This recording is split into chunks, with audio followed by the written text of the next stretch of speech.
You just described that strong and weak sustainability challenges or models and approaches also, and at the same time we also find strong or more complex sustainability challenges in a way. So do you think there are different types of sustainability problems, some of which are more complex than others?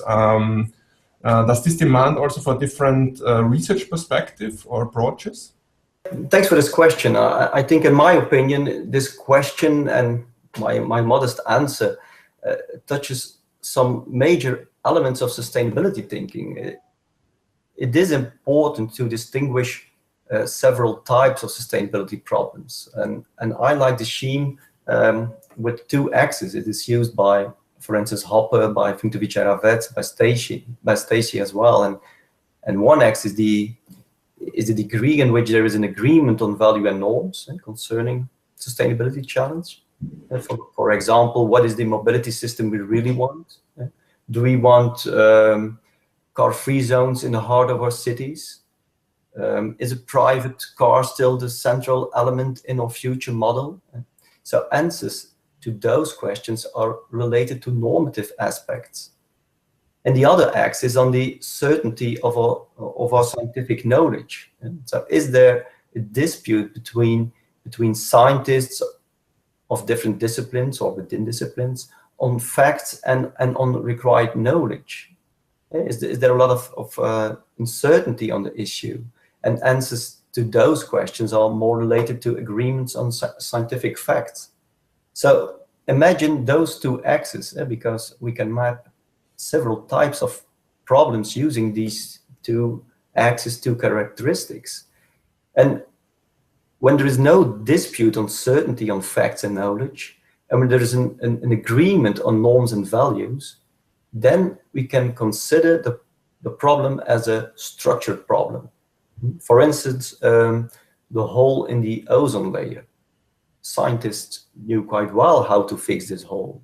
The reduction of CFCs seems a solution where all scientists agree on.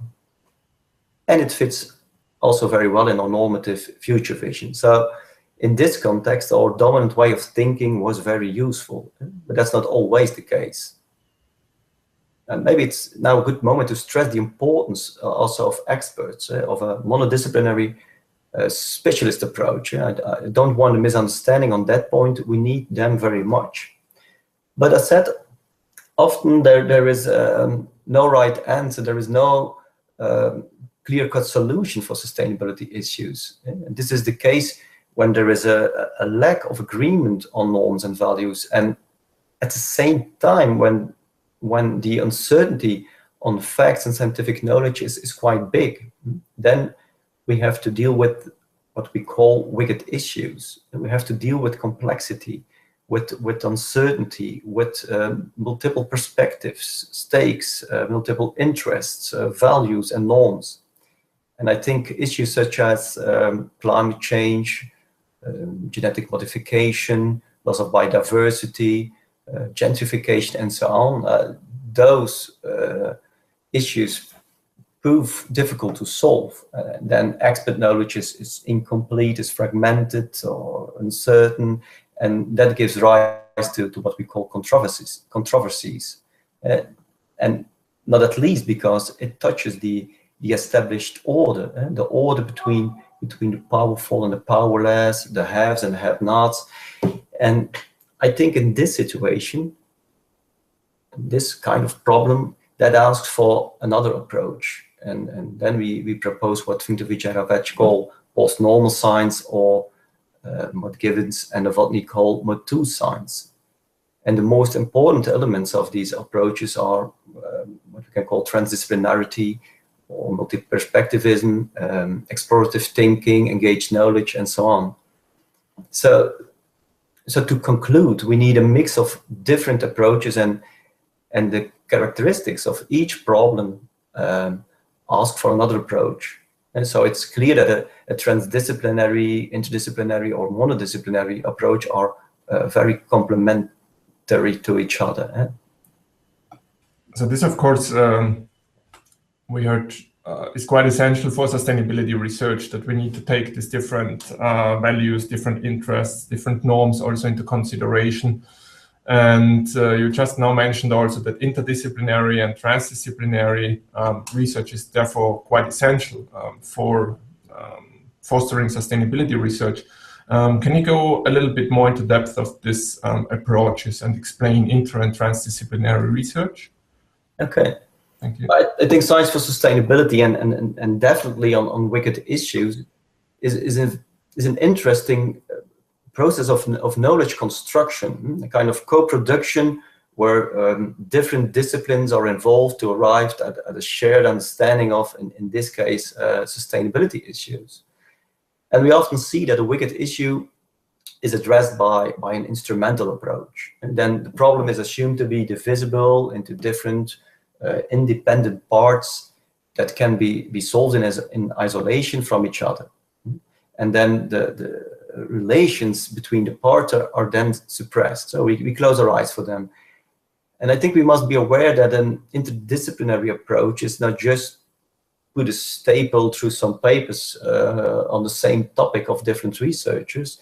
No, it's about thinking and developing together with researchers from different disciplines on a problem definition, analyzing together the issue, and search together for solutions. And of course, this is difficult. So we are not used to work that way. We all have different assumptions, different starting points, different theoretical, analytical frameworks. So it's quite a tough job to create consensus on definitions, on aims, on pathways towards sustainability. And yeah, and definitely when we face different normative perspectives, uncertainties, discussion on facts, incomplete knowledge, and so on, you know, the wicked thing. But it becomes even more interesting when we jump from an interdisciplinary approach towards a so-called transdisciplinary approach. So when we also bring in the knowledge of non-academic actors like companies, NGOs, policymakers, and so on.